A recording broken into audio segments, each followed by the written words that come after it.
confirms that more cores are coming. Welcome everyone to GamerMeld.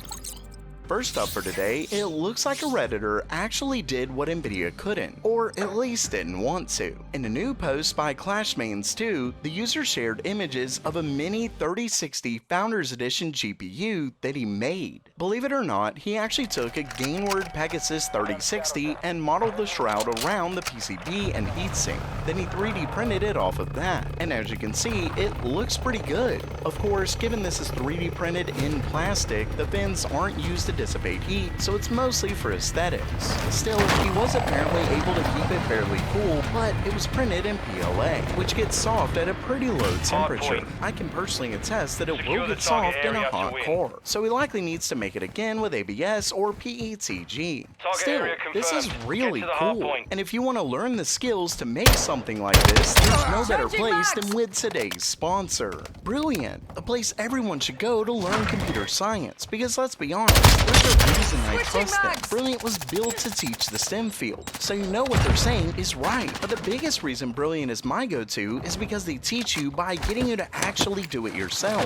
And they do that by using puzzles that progressively add onto one another until you're learning some really complex stuff. For example, I use Brilliant to understand how modern AI uses a neural network to learn. But they have a ton of courses for everyone, whether you're a beginner or professional. And now it's the best time to try it because Brilliant's offering my viewers a 30-day free trial when you visit brilliant.org/gamermeld. And when you visit brilliant.org/gamermeld, you'll get 20% off the annual premium. So don't wait any longer. Once again, that's brilliant.org/gamermeld. Next up for today, I've got some bad news for anyone who doesn't own an SSD, or for those who only use an SSD for your Windows install, which I'd argue is likely quite a bit of people. If you haven't heard, another PS5 exclusive, Ratchet & Clank Rift Apart, is being ported to the PC. The issue is that back in 2020, the creative director for the game stated, quote, "Ratchet & Clank Rift Apart is a game that utilizes dimensions and dimensional rifts that would not have been possible without the solid-state drive of the PlayStation 5.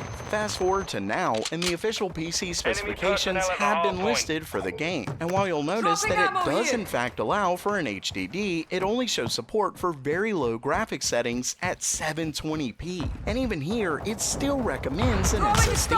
Basically, the game is technically playable on a hard drive, but barely. Luckily, it does sound like any SSD will work for higher settings, so a SATA SSD is likely fine. Still, that's a pretty big issue if you ask me. I know a lot of people are claiming that it's 2023, so who doesn't have an SSD? And that's mostly true. The issue is that while a lot of gamers do have an SSD, many of those use it as more of a boot drive with big files like games put on a hard drive. But I'd assume that you have to actually install the game on your SSD, not just have an SSD in your system. Of course, you could potentially move things around to fit it on your SSD, but as we've seen happen with the DRAM requirements, more games in the future will likely do stuff like this. In a recent post that's since been taken down by the company that's porting the game, Ratchet & Clank Rift Apart is apparently said to be the first game to utilize Direct Storage 1.2. That's the new Direct Storage tech from Microsoft that adds support for GPU decompression and should allow games to load much faster. So if more and more games begin using Direct Storage 1.2, you'll likely see more requirements for SSDs. Basically, while you can get by with a hard drive for now, it's only a 720p, so it looks like the fabled HDD is being pushed out. Next up, it looks like AMD will not be following Intel's footsteps when it comes to desktop rising. If you remember a little while back, AMD's CTO Mark Papermaster was interviewed by Tom's Hardware, where he seemed to suggest that AMD would be moving to a hybrid core design for pretty much everything. At the time, we knew about AMD's upcoming Phoenix 2 chip, which looks set to come with the big dot little style design. Well, in a new interview by Tech Power Up with AMD's VP of Client Channel Business, David McAfee, he was asked about hybrid architectures, and in his answer, he stated, quote, "I know that Mark Papermaster talked a lot about different core types coming into our portfolio. I guess what I would say is that as we've looked at different core types, there's probably two things that are overarching factors that we think about in terms of how they fit into the portfolio. earlier. One is the notion that P-cores, main cores that the competition uses is not the approach that we plan on taking at all. Basically, he's saying that their approach is quite a bit different from Intel's and that their cores are completely different. Like the E-cores don't have hyper-threading, etc. While AMD C-cores are very similar to their regular cores.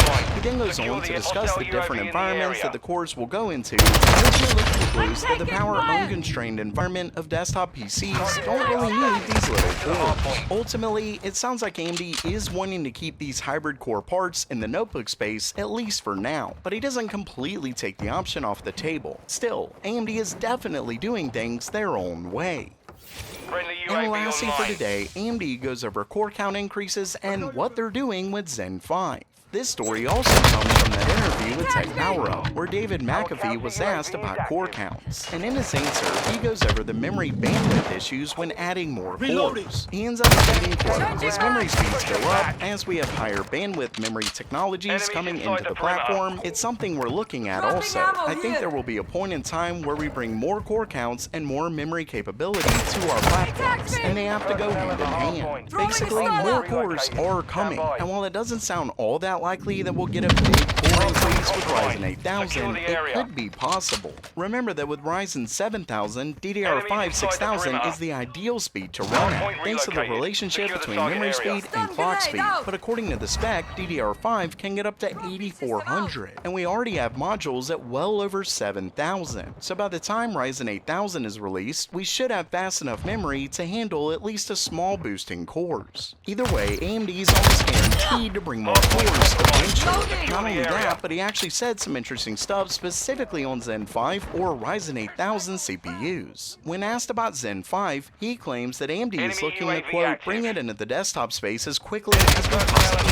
can. He then goes on to suggest that Zen 5 will get some big performance gains in terms of IPC and more. And he reiterates that they are working hard to get it into the market as fast as possible. Ultimately, Ryzen 8000 could be a very serious jump in performance, and it may even include some more cores. Time, as always, will tell. So while that does it for today, are you ready for more cores from Ryzen? Let me know down in the comments below. And don't forget to try out Brilliant for free at brilliant.org/gamermelt. And as always, have a great day. Enemy personnel at the hard point.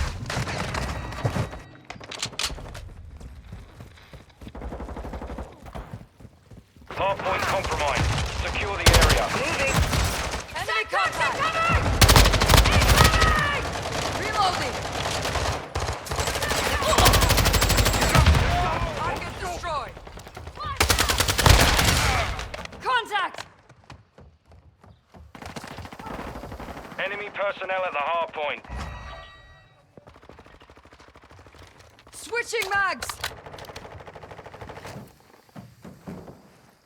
Hard point relocating. Stand by.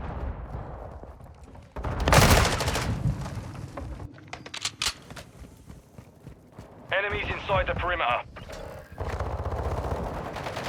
Location update. Capture I'm the hard taking point. fire!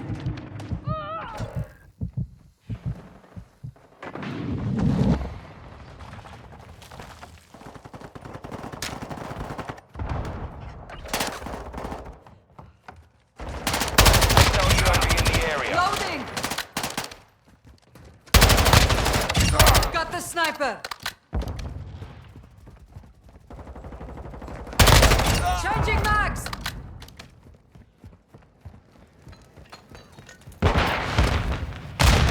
Enemy personnel at the hard Taking point. effective fire! Syntax out! UAV ready for tasking. Requesting Hard recon point compromised. flyover! Secure the Reloading! enemy. Locating the next hard point. Get ready. Enemies inside the perimeter. I take care of my people! Cluster point ready. Is that all you've got? Chuck fire! Target area updated. Move to the hard point.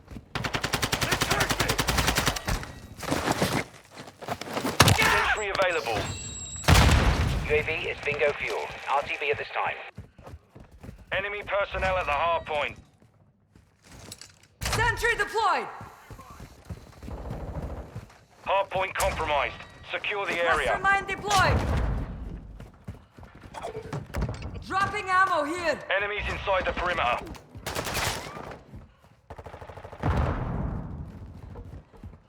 Enemy spotted! Enemy spotted! Changing mag.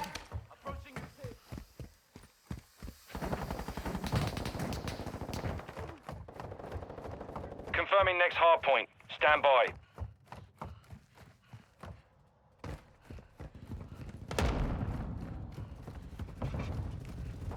Enemy Last personnel at mag. the hard point. Hard point relocated. Secure the target area.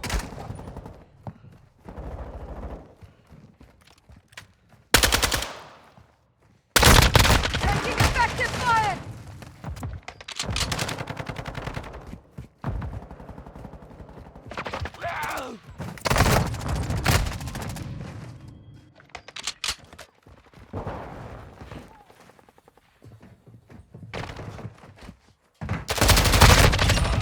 It will take more than that.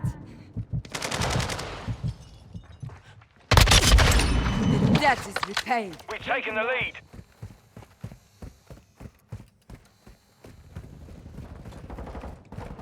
Enemy down.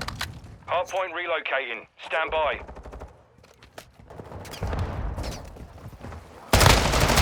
Changing Hard point mags. compromised. Secure the area. Location updated. Capture the hard point. UAV standing by. Requesting recon flyover. Copy that. UAV online and orbiting the AO. Moving here. Battery depleted. Striking sentry. Throwing Semtex. Changing mag. I'm taking fire. Cluster mine armed. Switching mags. Enemies inside the perimeter. Cluster mine deployed. UAV is bingo fuel. RTB at this time. I've got eyes on the enemy! We've lost the lead. Enemy personnel at the hard point.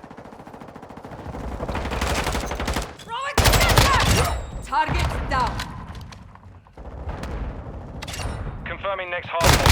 Stand by. We're getting hit hard. Hard point compromised. Secure the area. Loading.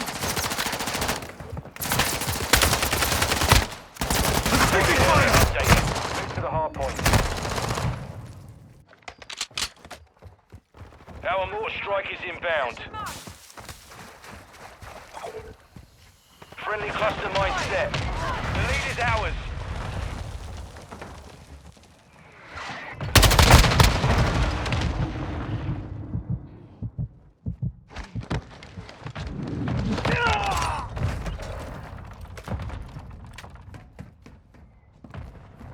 The enemy's taken the lead.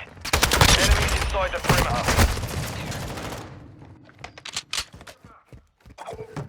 Dropping ammo here. Stun Enemy grenade out. personnel at the hard point. Locating the next hard point. Get ready. Enemies inside the perimeter. Hard point compromised. Secure the friendly UAV online. Hard point relocated. Secure the Switching target mags. area. I'm taking fire.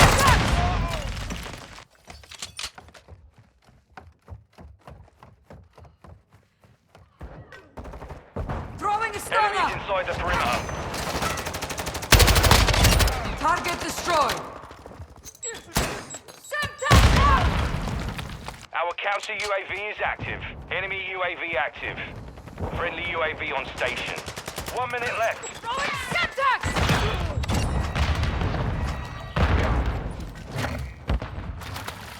We've taken the lead. Enemy personnel at the hard point.